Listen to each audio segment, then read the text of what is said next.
Allez, on va commencer tout de suite. On a, oui, un petit peu de temps, ça va. Ah d'accord. Oui, oui. Bonjour. Bonjour. Voilà, on parle souvent du principe de précaution dans l'agriculture. Le transhumanisme, comme vous l'avez également évoqué, pose des questions éthiques. Le projet de loi français, dit Mariage pour tous, est un exemple de cette revendication transhumaniste. Dans ce cas précis, n'a-t-on pas balayé le plus élémentaire principe de précaution en évacuant du débat le droit de l'enfant à être éduqué par un père et une mère, ou à connaître l'altérité sexuelle?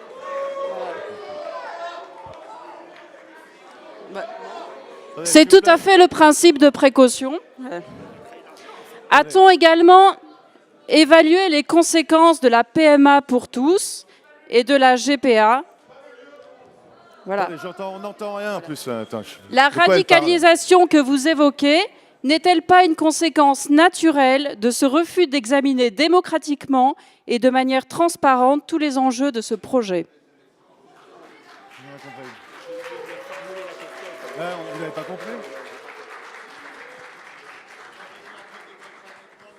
Moi, je suis désolé, je n'ai pas compris la question. Non, mais je suis désolé. Ça, j'ai entendu. Ça, j'ai compris. C'est facile. Je ne sais pas où ça vient, mais dans le noir, c'est plus simple. Je n'ai pas compris la question, et M. Busquet non plus. Alors, soit on la repose, soit on passe à autre chose. Voilà, on passe à autre chose. Merci. Voilà. On n'a rien compris à la question, monsieur. Il ne faut pas parler, il ne faut pas crier en même temps que la question soit posée. C'est quand même simple, non? Voilà. Alors, une autre question. On va passer, là, oui. Voilà, allez-y. Non, mais bon, dire. Quand même, quoi. Voilà, merci beaucoup pour finalement cet aveu, parce que bon, maintenant nous sommes désunis dans la diversité, si j'ai bien compris. Et je voulais juste faire un commentaire, savoir d'abord que Philippe Kourilski a continué ses recherches à Singapour, peut-être il y a des causes à effet là. Et puis, d'abord les pommes de terre, c'est les pommes de terre de BASF, elles ne sont pas pour l'alimentation animale, mais elles sont pour l'industrie, dont là, on sait, parce que je crois qu'il y a encore des problèmes, ce n'est pas tout à fait réglé, et on se tire une balle dans le pied là aussi, parce que c'était pour développer de la chimie verte, voilà. Ensuite, la directive REACH, les conséquences, c'est le développement de la chimie en Europe aujourd'hui, parce qu'on n'impose pas aux Chinois les mêmes études.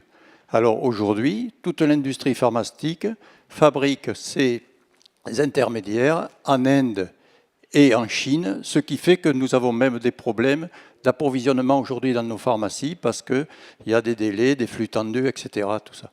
Donc, à la suite de tous ces contre-performances, si vous voulez, et ces conséquences néfastes, est-ce qu'il n'y a pas, au point de vue politique, quand même, une décision de dire comment on pourrait revoir les choses pour que ça fonctionne un peu mieux? Parce que le principe de précaution a été quand même, c'est passé en France, ça a été quand même acté par les politiques. Donc je pense que les politiques peuvent revenir en arrière et peut-être que l'Europe a une autorité morale pour faire en sorte que ces choses-là évoluent, parce qu'on ne peut pas rester comme ça quand même. C'est une question très vaste. Moi, je ne suis pas, disons, d'abord quand on définit les politiques, qui sont les politiques dans ce cas-là? C'est ça la question. Et qui sont les politiques et comment, bon, nous venons d'entendre une première intervention qui crée tout de suite des passions. Et puis, en plus, il y a aussi tout le phénomène des sondages.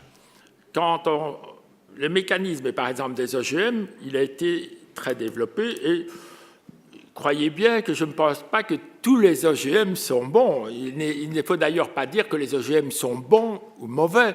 La question ne se pose pas en ces termes-là. Quelles sont les conséquences des OGM sur la biodiversité, sur d'autres choses, etc. Et chaque cas est un cas d'espèce. Et c'est vrai que quand on voit des multinationales comme Monsanto qui ont lancé Terminator, c'est évidemment pas le bon équilibre pour lancer le développement d'une technologie comme les OGM. C'est d'ailleurs ce que Dominique Pestre dit dans son développeur, c'est qu'il faut qu'on fasse appelle à tous les acteurs sociétaux. Mais si nous revenons au problème des OGM, ici, par exemple, quels sont les problèmes pour les politiques aujourd'hui? Vous avez ce qu'on appelle le ressondage. Ça, c'est vraiment devenu, les sondages sont devenus un instrument du politique qui influence les politiques, à juste titre, parce que c'est une des manières de mesurer l'opinion publique.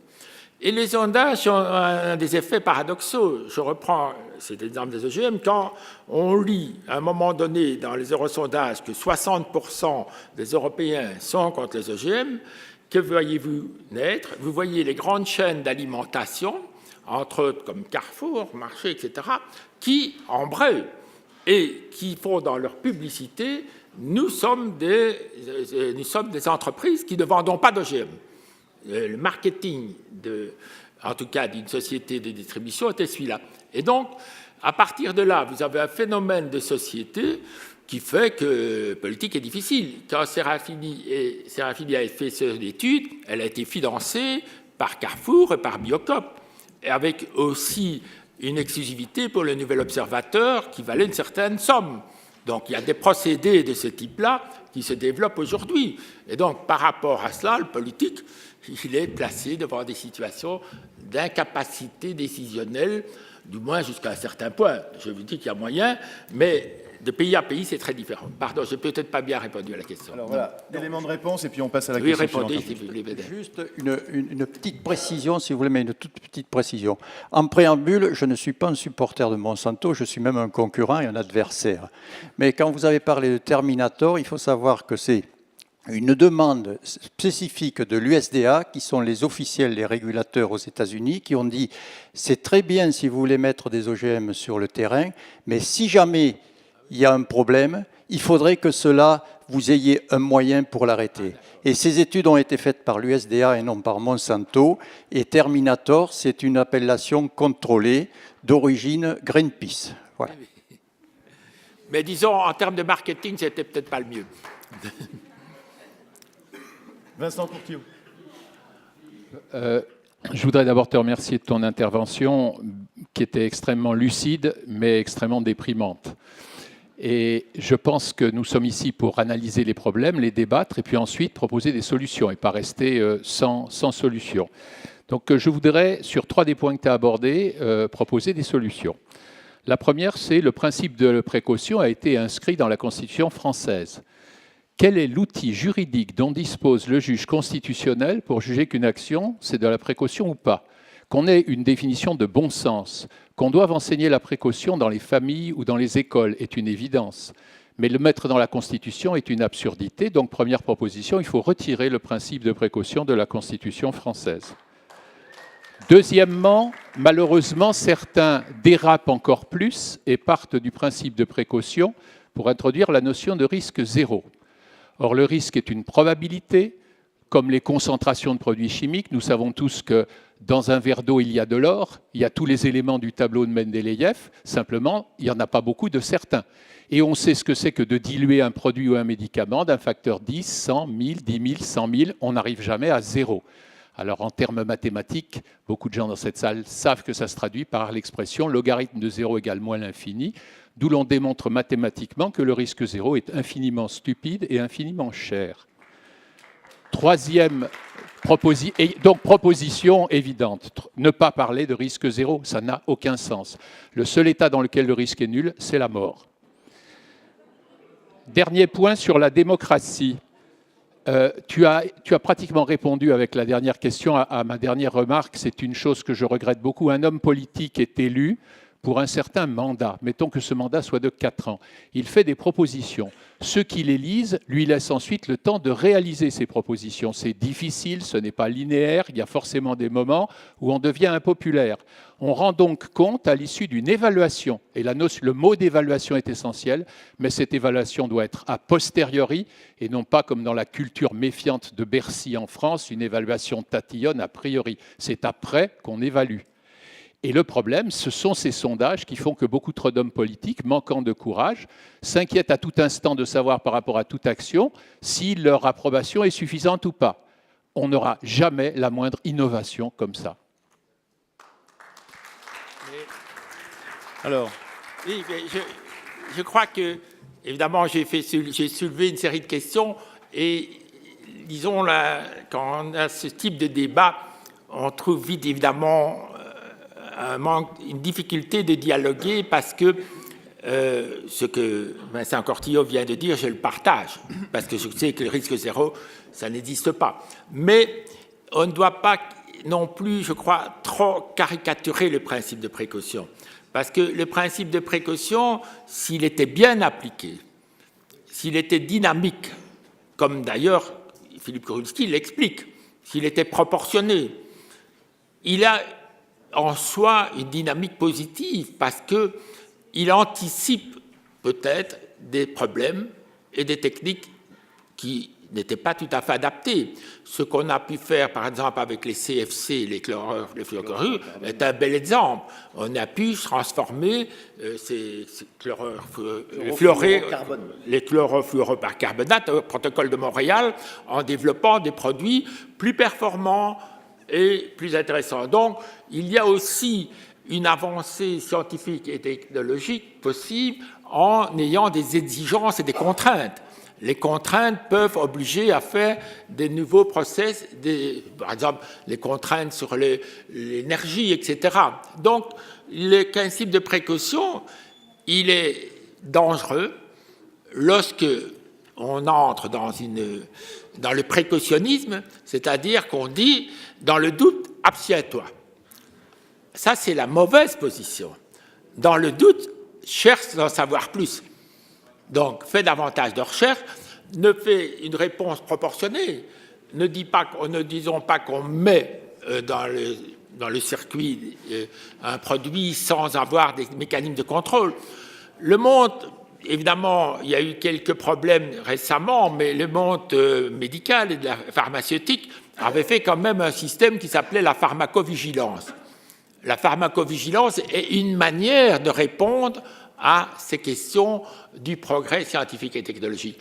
Mais donc, nous devons, je pense, chaque fois appliquer, il faut avoir cet esprit du principe de précaution, parce qu'il faut bien reconnaître qu'il y a eu des exemples de mécanismes, celui qu'on donne souvent, c'est celui de l'amiante, par exemple, qui n'ont pas été contrôlés suffisamment, dont il n'y a pas eu des législations suffisamment déterminantes, parce que derrière tout ça, il y a évidemment aussi une critique du monde économique, de la manière dont le monde économique, entre guillemets, est géré.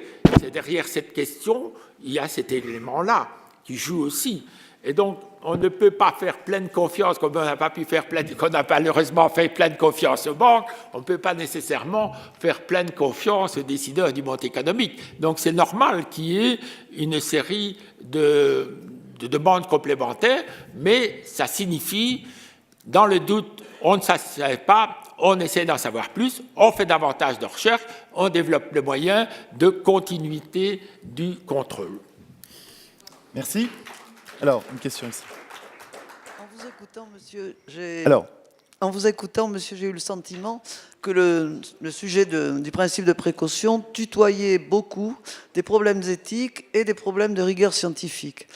Et ça m'a amené à me souvenir de ce que, vers 1910, Poincaré disait que, au fond, exprimer le fait qu'il n'y avait pas de problème. Pourquoi ? Parce que le savant avait une rigueur intellectuelle très poussée et que, par ailleurs, la science était au service de la société. Avec ces deux concepts réunis, on voit bien que la question du principe de précaution, d'une certaine manière, ne se posait pas.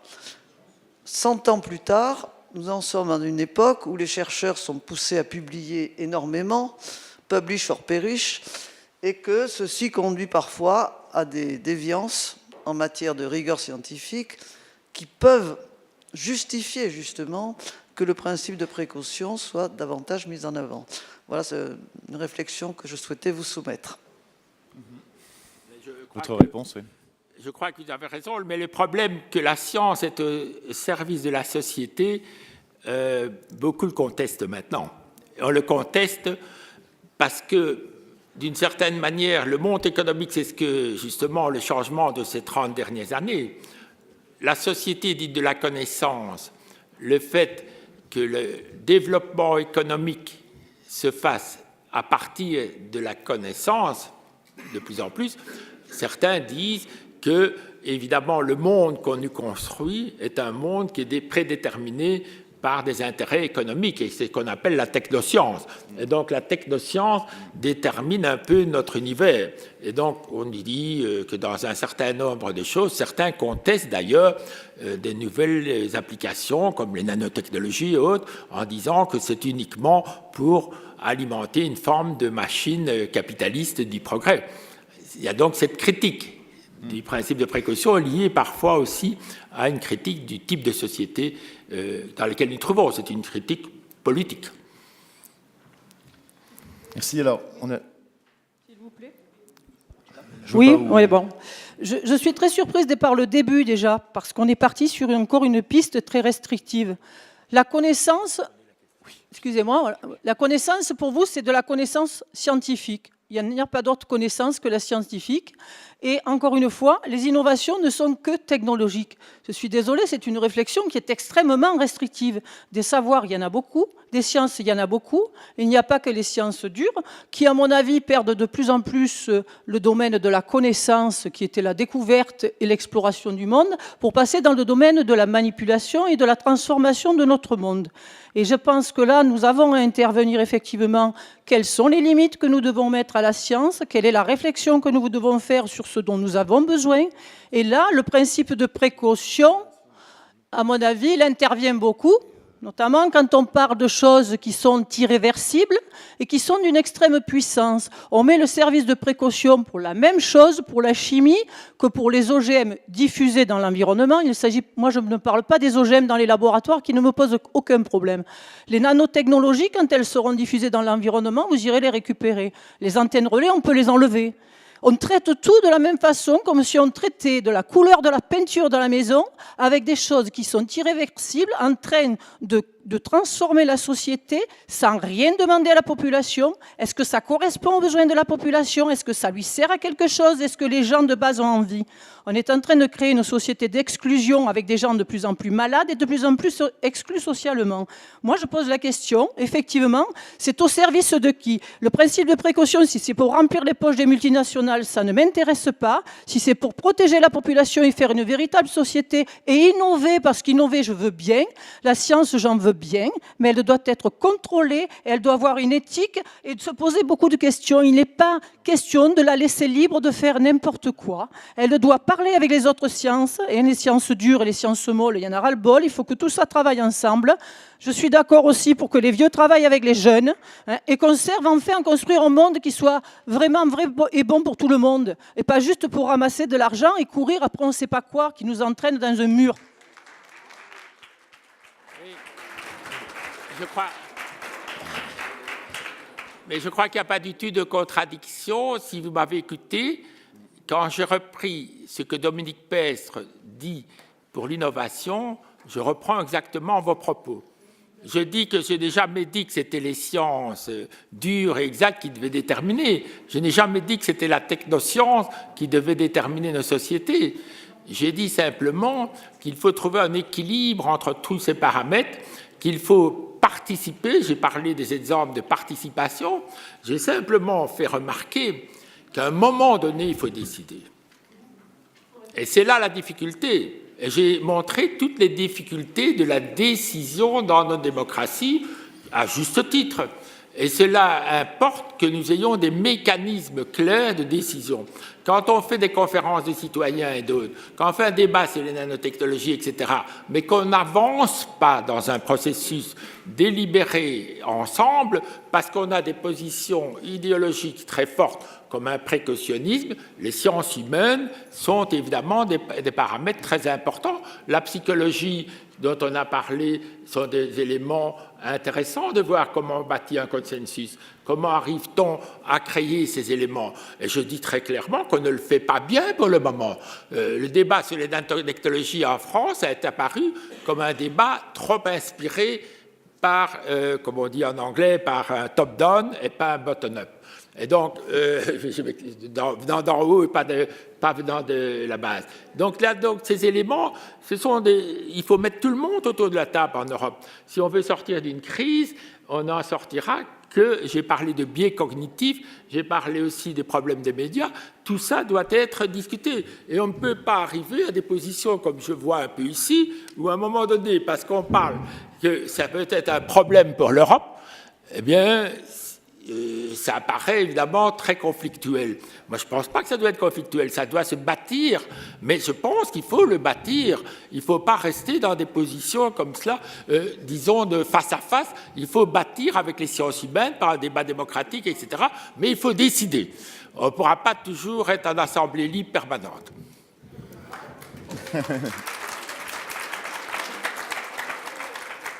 Voilà. Je note qu'il faut plus de science dans les médias, et notamment la télévision, ce serait parfait. Il y en avait un peu il y a un moment, je suis bien placé pour le savoir, il n'y en a plus beaucoup. Allez, question encore. Oui, non, c'est pas une question, mais c'est un commentaire après ce qu'a dit Jeanne-Marie Parly et ce que vient de dire Philippe Busquin. Je crois que les débats, nous sommes dans un pays où finalement les gens ne sont pas faits pour les débats. Et moi, je me souviens dans les années 60 où je discutais en rentrant des campagnes d'Algérie avec des membres du Parti communiste et on discutait de l'Algérie. C'était pas beaucoup plus compliqué que les débats sur les OGM ou que sais-je encore. Donc je crois qu'il y a la culture du débat, c'est-à-dire du respect de l'opinion des autres, qui est un point qu'on doit développer. Alors maintenant, j'en viens à la science et à la technologie. Moi, je ne crois pas que la science et la technologie sont des facteurs de progrès. La science et la technologie, c'est l'augmentation de l'espace des possibles. Ça va des vaccins aux bombes à billes, tout ce que vous voulez, et dans tous les sens. Vous ne pouvez pas trouver... Alors évidemment, on crève un peu plus tard. Bon, moi qui ai 74 ans, j'en suis très content, parce que je ne peux pas mourir jeune, c'est déjà trop tard. Mais je crois que là, on a quand même une réflexion qu'il faut qu'on mène avec beaucoup plus de sérénité. Hein. Et après, il y a les facteurs de risque. La vie nous rappelle à tous, y compris sur des plans personnels, que finalement, l'éternité, c'est pas pour demain, hein, et donc on a toujours une série de difficultés. Je crois qu'il faut garder beaucoup raison garder cela. Ce qui n'empêche pas les convictions. Il ne faut pas qu'elles s'expriment à tout moment. On peut être passionné par telle chose et pas sortir.